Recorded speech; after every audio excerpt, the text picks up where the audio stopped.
ನಮಸ್ಕಾರ. ಸ್ವಯಂಪಾಕ ಅಭಿಮಾನಿಗಳಿಗೆ ಸ್ವಾಗತ. ಈ ದಿನ ನಾನು ದಿಢೀರ್ ಉಪ್ಪಿನಕಾಯಿ, ದಪ್ಪ ಮೆಣಸಿನಕಾಯಿ ಹಾಗೆ ಹೆರಳೆಕಾಯಿ ರಸನ ಹಾಕಿ ಉಪ್ಪಿನಕಾಯಿ ಹೇಗೆ ಮಾಡೋದು ಅಂತ ಹೇಳಿ ತೋರಿಸ್ಕೊಡ್ತಾ ಇದ್ದೀನಿ. ಬೇಕಾಗುವ ಪದಾರ್ಥಗಳು: ದಪ್ಪ ಮೆಣಸಿನಕಾಯಿ ಕ್ಯಾಪ್ಸಿಕಮ್ 1, ಹೆರಳೆಕಾಯಿ 2, ರಸ ನೋಡಿ ಹಾಕೊಳ್ಳೋಣ. ಹಸಿಮೆಣಸಿನಕಾಯಿ 8 ಇಟ್ಕೊಂಡಿದ್ದೀನಿ. ಇಲ್ಲಿ ನಾನು ಖಾರಕ್ಕೆ ಹಸಿಮೆಣಸಿನಕಾಯಿ ಜೊತೆ ಜೀರಿಗೆ ಮೆಣಸನ್ನು ಹಾಕ್ತಾ ಇದ್ದೀನಿ. ಜೀರಿಗೆ ಮೆಣಸಿನ ಪುಡಿ ಇಲ್ಲ ಅಂದ್ರೆ ನಿಮ್ಮ ಹತ್ರ ನೀವು ಹಸಿಮೆಣಸಿನಕಾಯಿನೇ ಇನ್ನೂ ಸ್ವಲ್ಪ ಜಾಸ್ತಿ ಹಾಕೊಳ್ಳಿ, ಇನ್ನೊಂದು 10 ಜಾಸ್ತಿ ಹಾಕಿ. ಜೀರಿಗೆ ಮೆಣಸಿನ ಪುಡಿ 1 ಟೀ ಸ್ಪೂನ್ ಅಷ್ಟು. ಜೀರಿಗೆ ಮೆಣಸು ಅಂದ್ರೆ ಕೂಡ ಇದು ಕೂಡ ಒಂದು ರೀತಿಯ ಮೆಣಸಿನಕಾಯಿನೇ. ಇದನ್ನ ಒಣಗಿಸ್ಬಿಟ್ಟು ಪುಡಿ ಮಾಡಿ ಇಟ್ಕೊಂಡಿದ್ದೀನಿ. ಉಪ್ಪು ರುಚಿಗೆ ತಕ್ಕಷ್ಟು ನಾನಿಲ್ಲಿ 1 ಟೇಬಲ್ ಸ್ಪೂನ್ ಇಟ್ಕೊಂಡಿದ್ದೀನಿ. ಹಸಿ ಸಾಸಿವೆ ಪುಡಿ 3 ಟೀ ಸ್ಪೂನ್ ಅಷ್ಟು. ಬೇಕಂದ್ರೆ ಮತ್ತೆ ನೋಡಿ ಹಾಕೊಳ್ಳೋಣ. ಹೆರಳೆಕಾಯಿನ ಹೆಚ್ಚಿಬಿಟ್ಟು ರಸನ ಒಂದು ಬಟ್ಲಿಗೆ ಹಿಂಡ್ಕೊಳ್ಳೋಣ. ಬೀಜನೆಲ್ಲ ತೆಕ್ಕೊಳ್ಳೋಣ. ದಪ್ಪ ಮೆಣಸಿನಕಾಯಿನ ನೋಡಿ ಇಷ್ಟಷ್ಟು ದೊಡ್ಡ ಹೋಳುಗಳನ್ನಾಗಿ ಹೆಚ್ಕೊಂಡಿದ್ದೀನಿ. ಹೆರಳೆಕಾಯಿ ರಸಕ್ಕೆ ಉಪ್ಪು, ಸಾಸಿವೆ ಪುಡಿ ನೋಡ್ಬಿಟ್ಟು ಹಾಕೊಳ್ಳೋಣ.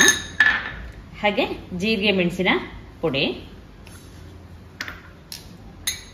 ಹೆಚ್ಚಿದ ಹಸಿಮೆಣಸಿನಕಾಯಿ,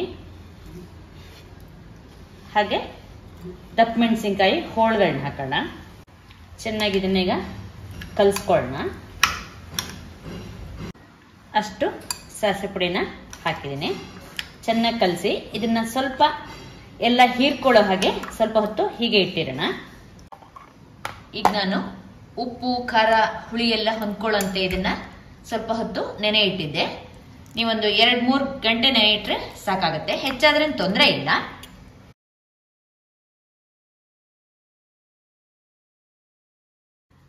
ಜೀರಿಗೆ ಪುಡಿ 1/2 ಟೀ ಸ್ಪೂನು, 1/4 ಟೀ ಸ್ಪೂನ್ ಅಷ್ಟು ಹುರಿದ ಮೆಂತ್ಯದ ಪುಡಿ, ಒಗ್ಗರಣೆ ಸೌಟಿಗೆ 1/2 ಟೇಬಲ್ ಸ್ಪೂನ್ ಅಷ್ಟು ಎಣ್ಣೆ ಹಾಕಿ ಕಾಯ್ಲಿಕ್ಕಿಡಿ.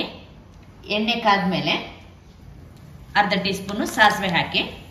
ಸಾಸಿವೆ ಪಟಪಟ ಆದ್ಮೇಲೆ ಹತ್ರ 1/4 ಟೀ ಸ್ಪೂನ್ ಅಷ್ಟು ಇಂಗು, 1/4 ಟೀ ಸ್ಪೂನ್ ಅಷ್ಟು ಅರಿಶಿಣ. ಸ್ಟವ್ ಆಫ್ ಮಾಡಿಬಿಟ್ಟು 1/2 ಟೀ ಸ್ಪೂನ್ ಅಷ್ಟು ಜೀರಿಗೆ ಪುಡಿ ಹಾಕಿ. ಒಗ್ಗರಣೆ ಬೆಚ್ಚಗಾದ್ಮೇಲೆ ಅದನ್ನ ಉಪ್ಪಿನಕಾಯಿ ಹಾಕಿ ಚೆನ್ನಾಗಿ ಕೈ ಆಡ್ಕೊಳ್ಳೋಣ. ಕೊರೆಯಲ್ಲಿ ಉಪ್ಪಿನಕಾಯಿಗೆ 1/4 ಟೀ ಸ್ಪೂನ್ ಅಷ್ಟು ಮೆಂತ್ಯದ ಪುಡಿ ಹಾಕಿದ್ದೀನಿ. ಹುರಿದ ಮೆಂತ್ಯದ ಪುಡಿನೇ. ಚೆನ್ನಾಗಿ ಕೈ ಆಡಿದ್ರೆ ನಿಮಗೆ ದಪ್ಪ ಮೆಣಸಿನಕಾಯಿ ಹಾಗೆ ಹೆರಳೆಕಾಯಿ ಉಪ್ಪಿನಕಾಯಿ ಸಿದ್ಧವಾಗಿದೆ.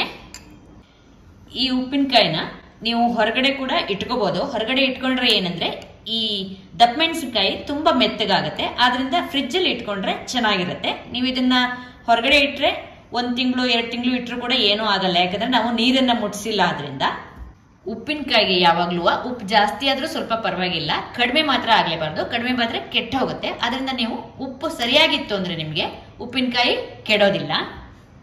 ನೋಡಿದ್ರಲ್ವಾ ದಪ್ಪ ಮೆಣಸಿನಕಾಯಿ ಉಪ್ಪಿನಕಾಯಿ ಹೇಗೆ ಮಾಡೋದು ಅಂತ ಹೇಳಿ. ನೀವು ಕೂಡ ನಿಮ್ಮ ಮನೆಯಲ್ಲಿ ಈ ಉಪ್ಪಿನಕಾಯಿ ಮಾಡಿಬಿಟ್ಟು ನಿಮ್ಮ ಅಭಿಪ್ರಾಯ ನಮ್ಗೆ ತಿಳಿಸಿ. ನಮಸ್ಕಾರ.